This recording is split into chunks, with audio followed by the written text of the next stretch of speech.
दोस्तों, लखनऊ की यह घटना सिर्फ एक क्राइम स्टोरी नहीं है।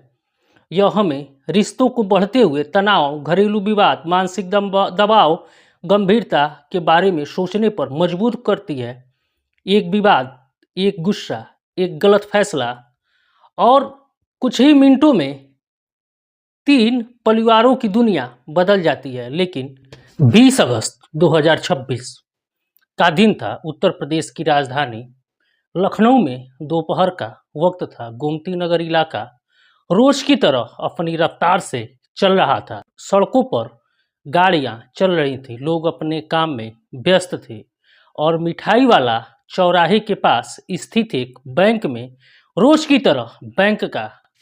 लेकिन किसी को अंदाजा नहीं था कुछ ही मिनटों में इसी जगह पर एक ऐसी कहानी शुरू होने वाली है जिसे पूरे लखनऊ को हिला करके रख देगी। एक बैंक कर्मचारी जो महिला होती है, वो बैंक के बाहर आती है। उसके सामने एक व्यक्ति खड़ा होता है और दोनों के बीच कुछ देर बातचीत होती है।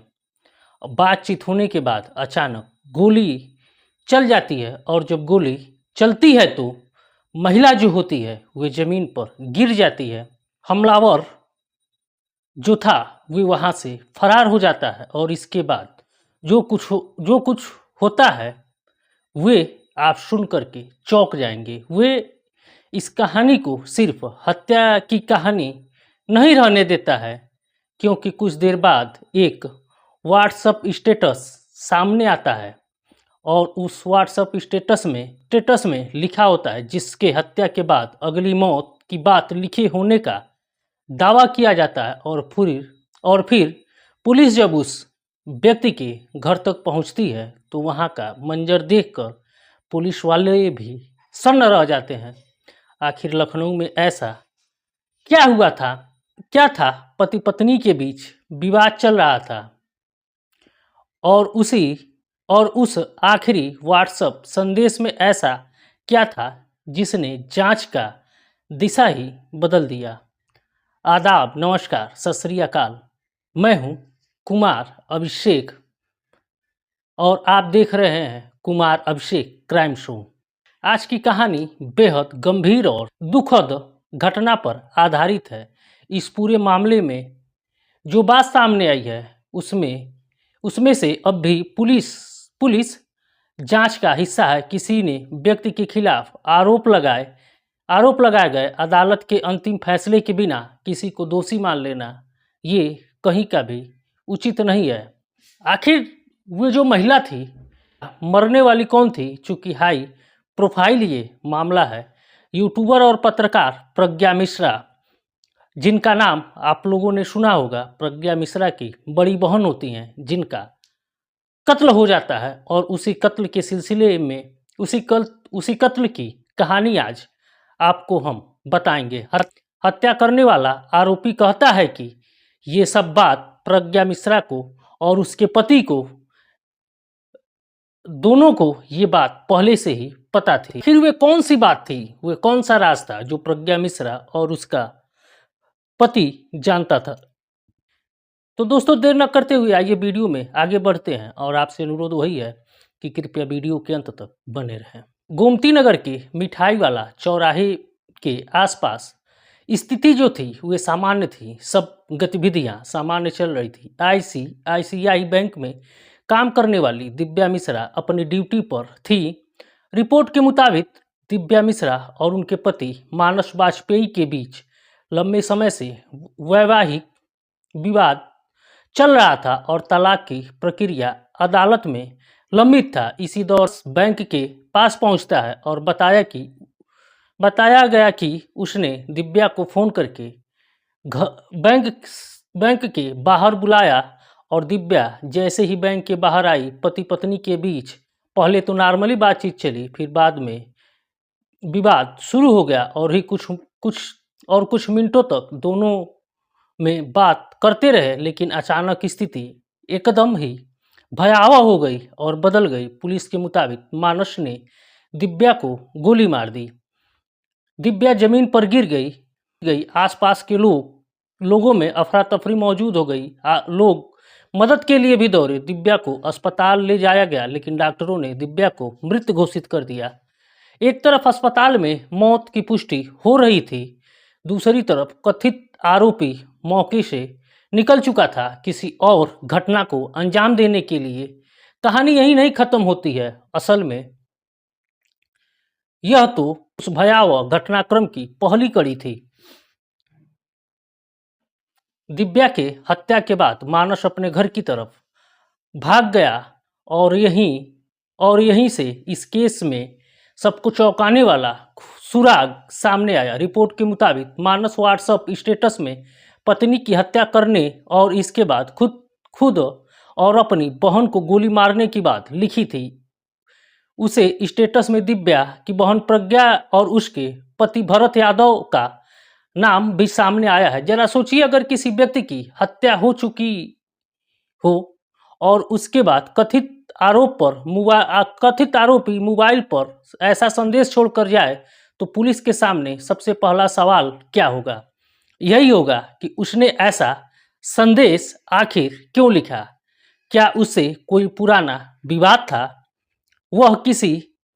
क्या वह किसी को जिम्मेदार मान रहा था, या फिर वह मानसिक तनाव और पारिवारिक विवाद से के बीच ऐसा घुट चुका था और ऐसा कदम उठाने पर मजबूर हुआ? इन सवालों का जवाब अभी जांच का विषय है, लेकिन व्हाट्सएप स्टेटस ने मामले को नई दिशा दे दी। हुसडिया इलाके के एक घर तक पड़ोसियों को जब कथित व्हाट्सएप स्टेटस की जानकारी मिली, तो मानस के घर की तरफ पहुंचे। दरवाजा बंद था, अंदर से कोई जवाब नहीं आ रहा था। वे दोनों दरवाजा खटखटा रहे थे। लोगों ने आवाज़ लगाई, दरवाज़ा खटखटाया, लेकिन कोई प्रतिक्रिया नहीं मिली।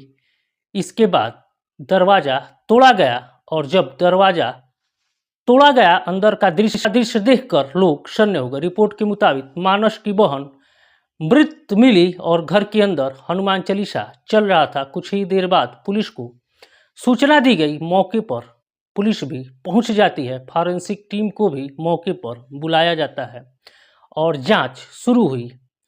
और इस तरह बैंक के बाहर हुई हत्या और घर के अंदर हुई मौत के बीच की कड़ी जुड़ती चली गई। पुलिस के अनुसार मानस पहले अपने पत्नी की हत्या और बाद में अपनी बहन को गोली मारने के बाद खुद भी जान दे दी। यानी एक ही घटना में 3 जिंदगियां चली गई, यानी खत्म हो गई। अब इस केस की सबसे बड़ा सवाल सामने आता है कि आखिर दिव्या की हत्या मानस ने क्यों की? रिपोर्टों के मुताबिक दिव्या और मानस के बीच काफ़ी समय से वैवाहिक विवाद चल रहा था। दोनों के रिश्तों में तनाव बढ़ चुका था और दिव्या ने कथित तौर पर पति से अलग होने के लिए तलाक की अदालत में अर्जी दाखिल की थी। लेकिन क्या सिर्फ तलाक का विवाद इस हत्या की वजह था? इसका जवाब अभी सामने आना बाकी है। कथित व्हाट्सएप स्टेटस में मानस ने दिव्या पर धोखा देने का आरोप लगाया, लेकिन किसी व्यक्ति द्वारा लगाया गया आरोप अपने आप में अपराध का अंतिम प्रमाण नहीं होता। पुलिस को यह पता लगाना होगा कि वास्तविक दोनों के बीच आखिर हुआ तो क्या हुआ था। क्या कोई पुराना विवाद था?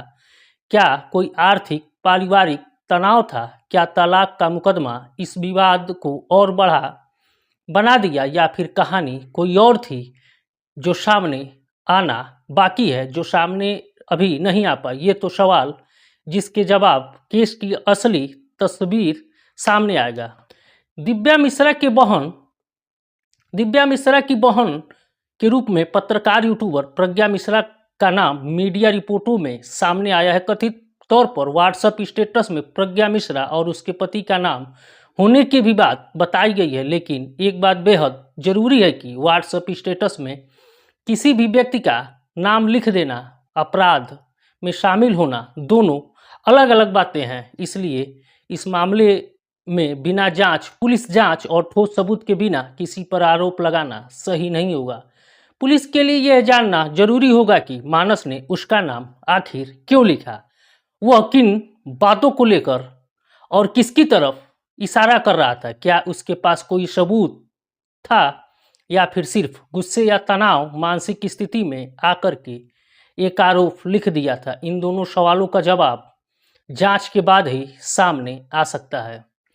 पुलिस ने घटनास्थल से हथियार बरामद किए और फॉरेंसिक जांच शुरू हो गई। रिपोर्टों के मुताबिक घर से 3 हथियार मिलने की बात सामने आई है। अब पुलिस के सामने अहम सवाल है, गोली किस हथियार से चली थी? बैंक के बाहर इस्तेमाल कौन सा हथियार हुआ था और घर में क्या मौजूद हथियार का इस्तेमाल दूसरी वारदातों में हुआ था? क्या सीसीटीवी फुटेज में मानस की गतिविधियों का पुष्टि होती है? और सबसे महत्वपूर्ण, क्या व्हाट्सएप स्टेटस उसी व्यक्ति के मोबाइल से पोस्ट हुआ था? इन सभी सवालों का जवाब डिजिटल और फॉरेंसिक जांच के बाद ही सामने आ सकेगा। इस पूरी घटनाक्रम में एक और लाइन में समझे तो तस्वीर बेहद भयानक है। पहले बैंक के बाहर पत्नी की हत्या, फिर घर के अंदर बहन की हत्या और उसके बाद मानस अपने आप को आत्महत्या कर लेता है। लेकिन इस कहानी का सबसे बड़ा सवाल अभी बाकी है, क्या सिर्फ पति पत्नी के विवाद का नतीजा था या इसके पीछे कोई और कहानी थी जिसे मानस अपने साथ लेकर चला गया? और वह कथित व्हाट्सएप स्टेटस क्या वास्तव में किसी बड़ी सच्चाई की तरफ इशारा करता है या फिर सिर्फ एक ऐसे व्यक्ति के आखिरी शब्द थे जो उस समय बेहद तनावपूर्ण मानसिक स्थिति में था?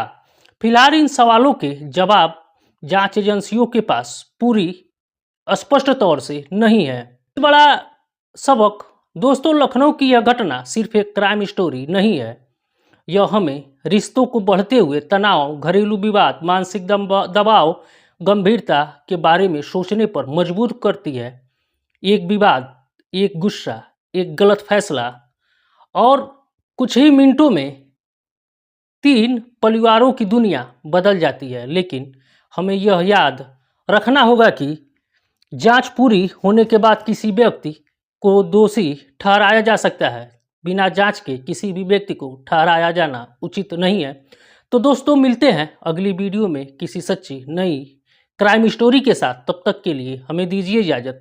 अगर वीडियो आपको पसंद आई हो तो कृपया वीडियो को लाइक करें, साथ साथ चैनल को सब्सक्राइब करें, अपने दोस्तों मित्रों के साथ वीडियो को शेयर करना न भूलें।